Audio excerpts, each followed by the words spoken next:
예상치 못한 변수가 도사리고 있는 부동산 시장. 변화하는 시장에 적응하고 미래를 준비해야 하는 부동산 투자. 이정찬 전문가가 실전 투자의 모든 것을 알려드립니다.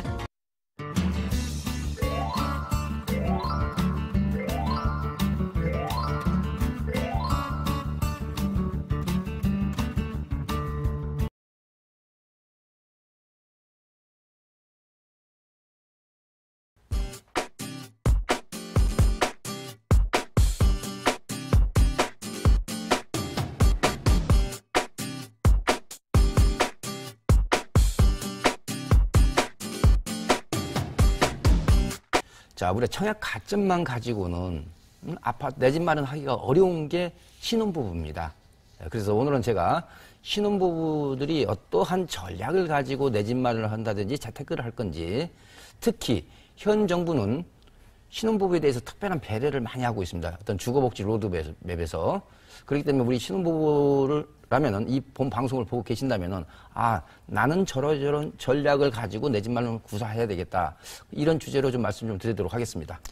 내 집 마련에 있어서 적당한 시기 없습니다. 없고, 빠르면 빠를수록 좋은 게 내 집 마련이다. 그래야만이 내가 빨리 부자가 될 수 있다.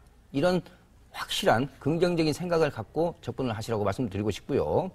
그래서 제가 초반에는 이제 아무래도 신혼부부 초기에는 자금률이 그렇게 많지 않다 보니까 제가 이게 2단계 스텝으로 좀 말씀 좀 드리도록 하겠습니다. 장기 임대주택인 행복주택에 거주하면서 청약통장을 가지고 신혼부부만을 위한 특별 공급을 노려보든지, 아니면은 신혼부부만을 위한 희망타운을 노려보시라, 이렇게 말씀 좀 드리도록 하겠습니다. 행복주택, 특별공급, 희망타운, 제가 세 가지 거주 방법을 지금 나열을 했습니다. 그래서 먼저 행복주택은 뭔지 이것부터 좀 설명 좀 드리도록 하겠습니다. 기본적으로 행복주택은 장기 임대주택이다라고 이렇게 생각하시면 되겠습니다. 장기 임대주택. 그래서 임대 기간이 최장 30년까지 거주할 수 있는 그런 장기 임대주택인데, 보증금이나 월 임대료가 주변 시세의 60 내지 80% 수준으로 상대적으로 저렴합니다. 그리고 신혼부부가 적당히 초기에 자녀가 없을 때 거주하기 편한 전용면적 45제곱미터 이하 소형주택이죠. 전용면적 40제곱미터 이하면은 우리가 한 18평, 20평형 정도 된다고 보시면 되겠어요. 기본적으로 이렇습니다. 이 행복주택은 공급 대상이 무주택자이거나 무주택의 세대원이면 가능합니다. 단 이제 소득 기준을 좀 맞춰봐야 되겠죠.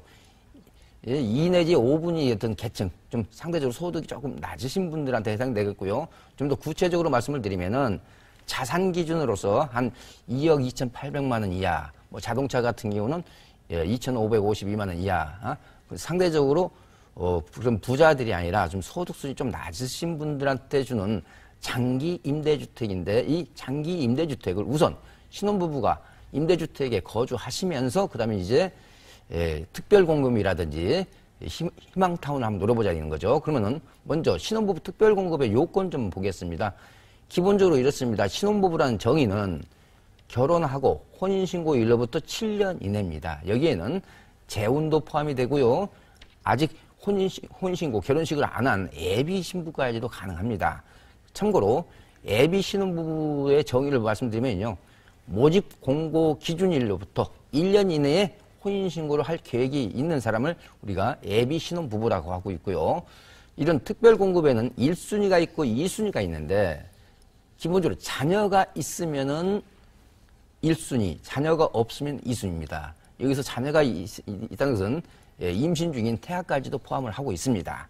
자, 소득 기준은 월평균 소득의 도시 근로자의 전년도 근로자의 120%, 한 6천만 원 정도 이렇게 생각하시면 되겠고요. 맞벌이는 한 130%, 한 연 6,500만 원, 이 정도 수준이면 되겠습니다. 물론 청약통장 가입 기간이 6개월이나 6회 이상이 돼야 되겠고요. 내가 분양받을 수 있는 것은 주택가격, 즉 분양가격이 9억이 넘지 않는 게 이제 하나의 대상이 되겠습니다. 이게 이제 특별 공급이 되겠고요. 신혼부부 희망타운, 이것도 마찬가지입니다. 신혼부부 결혼 7년 이내에, 그래서 특별 공급이라도 거의 똑같습니다. 자, 그런데 여기서 이제 우리가 요건을 또 알아볼 필요가 있어요. 아까 제가 특별 공급은 1순위, 2순위를 언급을 했습니다. 이번에는 우선 공급 배정 물량이 있습니다. 우선 공급 배정 물량. 혼인 신고하고 2년 이내라든지 예비 신혼부부만을 위해서 30%를 별도로 떼어서 우선 공급을 하고 있습니다. 이 부분이 우리가 눈여겨볼 대목이 되겠죠. 그다음에 소득 기준은 아까 신혼부부 특별 공급 요건하고 똑같습니다. 자산 기준은 여기는 이제 순자산 기준으로 해가지고 부채 있으면 부채 털고요. 그렇게 해가지고 한 2억 5천 60만 원 이하가 되겠습니다. 이것도 특별 공급 마찬가지로 가입 기간은 6개월이나 6회 이상 납부를 하셔야만이 해당 사항이 되겠습니다.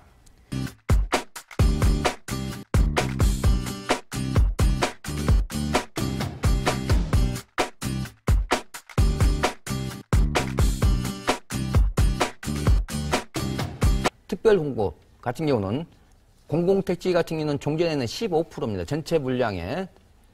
그런데 이번에 30% 늘렸습니다. 또 민간택지 같은 경우는 10%가 그동안에 배정됐던 것을 20% 거의 2배를 늘렸다는 거죠. 자, 이런 특별 공급은 아주 다양한 데서 공급합니다. 우리가 일반적으로 저 외곽에 있는 택지개발지구에서만 공급하는 거 아니야? 이렇게 생각하시면 안 되겠습니다. 서울의 도심 내에 있는 재개발, 재건축, 일반 분양 물량 중에도 숨어 있고요. 신도시 택지지구 내의 일반 분양분에도 숨어 있습니다. 그리고 또한 또 희망타운 같은 경우는 이제 좀 개념이 좀 다릅니다. 미리 어느 지구에서 공급한다고 계획이 잡혀져 있습니다. 예를 들어서 2022년까지 15만 호를 공급할 목표로 현재 진행 중에 있습니다. 이미 분양을 시작을 했습니다. 그래서 수도권 같은 경우는 약 한 39곳, 지방 같은 경우는 23곳, 우리가 네이버나 이제 뭐 이런 포털 사이트에서 신혼부부 희망타운 이렇게 검색하시면은 분양 일정이라든지 어디에서 어느 정도 규모로 공급되는지 자세히 우리가 내용을 파악하실 수가 있습니다. 특별 공급은 아까도 제가 말씀드렸죠. 서울의 재개발, 재건축, 일반 분양분에 숨어 있다고. 따라서 괜찮은 지역의 서울의 재개발, 재건축 분양 단지를 먼저 유심히 보시는 게 가장 유망 지역이라고 볼 수가 있겠고요. 그다음에 이제 신도시라든지 약간 외곽 같은 경우에는 아무래도 송파권하고 가까운 북일의 신도시를 보실 필요가 있겠고, 그다음에 과천 지식정보타운, 그다음에 하남의 가밀지구, 이 정도 한 3군데 정도는 상당히 유망한 지역으로 보이고요. 희망타운은 미리 딱 정해져 있다고 제가 말씀드렸죠. 그래서 서울 같으면은 수서역세권, 강남 수서역세권이라든지 강동구 고덕 강일지구, 그다음에 중량구 서울 양원지구 같은 경우가 좀 유망 지역으로 보이고요. 경기도 같은 경우는 위례, 과천 지식정보타운, 그다음에 성남 복정지구, 그다음에 하남 가밀지구, 이 정도는 우리가 좀 눈여겨볼 필요가 있겠고, 만약에 당첨이 된다면은 상당히 차익도 노려볼 수 있는 그런 유망 지역으로 보여집니다.